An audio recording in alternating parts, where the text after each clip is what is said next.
Hello everyone. आज हम discuss करेंगे latest amendments to the Indian constitution. Indian constitution total 106 times जो है वो अमेंड हो चुका है, लेकिन उसमें से जो पिछले 10-12 सालों में अमेंडमेंट्स हुई हैं वो ज़्यादा इंपॉर्टेंट है। नो डाउट आपको 106 में से करीब करीब 35 टू 40 ऐसी अमेंडमेंट्स हैं जो पता होनी चाहिए, लेकिन जो रिसेंट वाली 10 या 9 अमेंडमेंट्स हैं वो भी आपको डेफिनेटली पता होनी चाहिए। उसके अलावा जो उससे पहले वाली अमेंडमेंट्स हैं वो बीच बीच में से कोई इंपॉर्टेंट है कोई नहीं है। For example 73rd 74th amendment important है, बट 75th 76 77 इंपॉर्टेंट नहीं है। सो बीच बीच में से आपके लिए वो अमेंडमेंट्स इंपॉर्टेंट हैं, बट लेटेस्ट वाली आपको सभी पता होनी चाहिए। तो इसमें हम देखेंगे लेटेस्ट वाली अमेंडमेंट्स। तो अगर हम 98th अमेंडमेंट से स्टार्ट करें, 98 कॉन्स्टिट्यूशनल अमेंडमेंट हुई थी 2013 में। इससे आर्टिकल 371 जे इंसर्ट किया गया था पार्ट 21 ऑफ द कॉन्स्टिट्यूशन में। पार्ट 21 जो कि टेम्परेरी ट्रांजिशनल और स्पेशल प्रोविजंस का पार्ट है, ये वही पार्ट है जिसके अंदर आर्टिकल 370 जे एंड के वाला हुआ करता था। तो इसमें आर्टिकल 371 जे इंसर्ट किया गया है, और आर्टिकल 371 वो आर्टिकल है जिसके अंदर कोई भी अगर आपको कॉन्स्टिट्यूशनल में एक्सेप्शन क्रिएट करनी है कि किसी स्टेट या किसी यूटी को आप कुछ ऐसा स्पेशल दे रहे हैं जो पूरे कॉन्स्टिट्यूशन में और कहीं एग्जिस्ट नहीं करता, तो 371 में एक नया आर्टिकल ऐड हो जाता है। तो 371 ए बी सी डी करके अब जे आर्टिकल अब इसमें ऐड किया गया है, which gives Karnataka's governor special powers over Hyderabad Karnataka development. तो अब ये 2013 की अमेंडमेंट है, तो इसकी हिस्ट्री अगर हम देखें 2013-14 में ही तेलंगाना क्रिएट हुआ है, और उस रीजन के बारे में ये एक बहुत ही फेमस बात थी और वेल नोन फैक्ट भी था कि हैदराबाद चाहे एक बहुत ही डेवलप्ड सिटी है, लेकिन उसके आसपास वाला रीजन बहुत ही अंडर डेवलप्ड था। तो इसलिए कर्नाटका के गवर्नर को ये एक स्पेशल पावर दी गई है आर्टिकल 371 जे के अंडर कि वो हैदराबाद कर्नाटका रीजन के डेवलपमेंट के लिए स्टेट जब भी कोई बजट पास करेगी तो एंश्योर करेगा कि उसमें से एक पर्टिकुलर हिस्सा इस रीजन के डेवलपमेंट के लिए दिया जाए।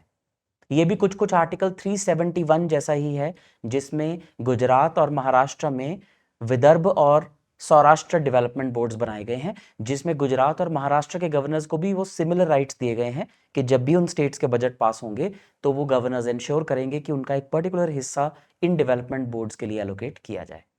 तो आर्टिकल 371 जे से यही प्रोविजन हैदराबाद कर्नाटका रीजन के लिए दी गई है।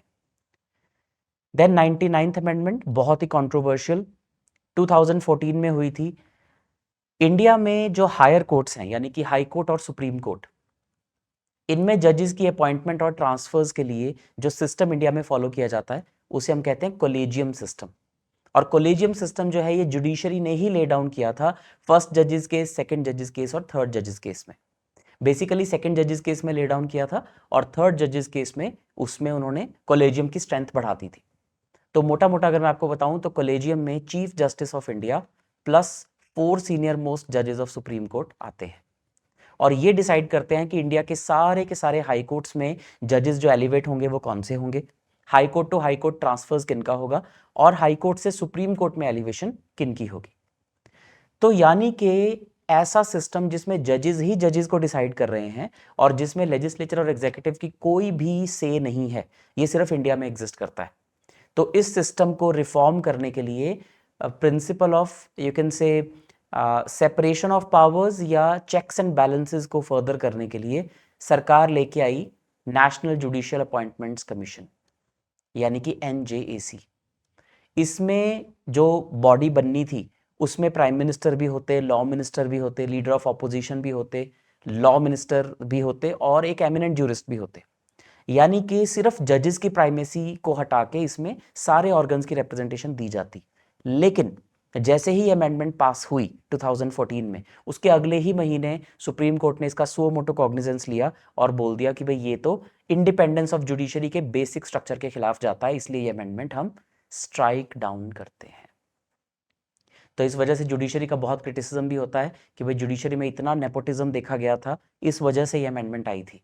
और इसके पीछे जो पॉपुलर मैंडेट था वो बहुत ज़बरदस्त था, बिकॉज ये amendment 2/3 of members present and voting, यानी कि स्पेशल मेजॉरिटी ऑफ पार्लियामेंट से पास हुई थी, और उसके अलावा आधे से ज़्यादा स्टेट लेजिस्लेचर्स ने भी इसको पास किया था। 20+ स्टेट्स ने इसको असेंट दिया था।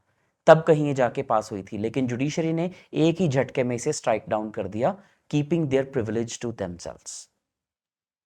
तो उसके बाद अब ये है कि अब भी कॉलेजियम सिस्टम ही चल रहा है। उसके बाद 100th अमेंडमेंट, ये एक प्रोसीजरल अमेंडमेंट थी which was a welcome move. India और बांग्लादेश में 1974 में एक लैंड बाउंड्री एग्रीमेंट पास हुआ था, लेकिन उसे इंप्लीमेंट करने के लिए ये जरूरी था कि इंडिया अपनी थोड़ी सी जमीन बांग्लादेश को दे देता। So there was a transfer of land, कि कुछ लैंड बांग्लादेश का हमारे पास आना था और कुछ हमारा बांग्लादेश के पास जाना था। तो उसमें से हमने जो लैंड बांग्लादेश को देना था वो थोड़ा ज्यादा था, तो we had to be the net losers of land. कुछ ही स्क्वायर किलोमीटर्स का वो एरिया था, तो इतने साल से वो पॉलिटिकल विल ही नहीं बन पाई 1974 से लेकर। तो उसके फाइनली रफली 40 साल बाद, 40 साल बाद या रफली 40 साल बाद 2014-15 में जाके गवर्नमेंट की पॉलिटिकल विल बनी कि अब हम इस लैंड बाउंड्री एग्रीमेंट को एग्जीक्यूट कर देते हैं, और उसके लिए बॉर्डर एनक्लेव्स अगर हमें एक्सचेंज करने हैं तो कॉन्स्टिट्यूशन को अमेंड करना पड़ेगा, which was done by the 100th amendment. तो 100th अमेंडमेंट से Indo Bangladesh land boundary agreement seal कर दिया गया था। उसके बाद आती है 101st अमेंडमेंट, जिससे कि जीएसटी इंट्रोड्यूस किया गया। इंडिपेंडेंट इंडिया का सबसे बड़ा taxation reform, goods and services tax, जो कि 1 जुलाई 2017 को इंप्लीमेंट हुआ था। 30 जून 2017 और 1 जुलाई 2017 की मिडनाइट को, रात को 12 बजे पार्लियामेंट का एक स्पेशल सेशन हुआ था, जिसमें प्रेसिडेंट, प्राइम मिनिस्टर, सारे एमपीज मौजूद थे, और उन्होंने रिमोट का बटन दबा के रात को एग्जैक्ट 12 बजे जो है वो जीएसटी को इंप्लीमेंट किया। तो ये जीएसटी रिफॉर्म 101st अमेंडमेंट से हुआ। उसी तरह 102nd अमेंडमेंट से national commission for backward classes को कॉन्स्टिट्यूशनल स्टेटस दिया गया। उससे पहले एनसीबीसी जो है ये एक स्टैट्यूटरी बॉडी हुआ करती थी, और बैकवर्ड कमीशन या जो बीसी ओबीसीज हैं, इनके जो ग्रीवेंसेस हैं वो National commission for Scheduled Castes ही देखा करती थी। लेकिन अब 102nd अमेंडमेंट से इसको भी कॉन्स्टिट्यूशनल स्टेटस दे दिया गया है। So it has become the third commission after national commission for scheduled caste and national commission for scheduled tribes to get the status of a constitutional body. इससे पहले इन दोनों bodies को जो स्टेटस है वो 65th अमेंडमेंट और 89th amendment से दिया गया था, और एनसीबीसी को ये मिला है 102nd अमेंडमेंट से। उसके बाद 103rd अमेंडमेंट, जिससे कि 10% रिजर्वेशन दी गई इकोनॉमिकली वीकर सेक्शंस को एजुकेशन और जॉब्स में। तो पहली बार इंडिया में कास्ट बेसिस से हटके कोई रिजर्वेशन दी गई है, जो कि इकोनॉमिक बेसिस पे, एक्सक्लूसिवली इकोनॉमिक बेसिस पे दी गई पहली रिजर्वेशन ईडब्ल्यूएस के लिए 10% रिजर्वेशन इन 2019। तो ये मिली थी 103rd अमेंडमेंट से। फिर जो 104th अमेंडमेंट है, ये भी एक प्रोसीजरल अमेंडमेंट है, यानी कि हर 10 साल बाद ये अमेंडमेंट करनी ही पड़ती है। इनिशियली जब कॉन्स्टिट्यूशन हमारा इंप्लीमेंट हुआ था 1950 में, तो उस वक्त जो पार्लियामेंट और स्टेट लेजिस्लेचर्स में एससीज और एसटीज के लिए सीट रिजर्व हुई थी, वो 10 साल के लिए की गई थी, यानी सी अप टू 1960।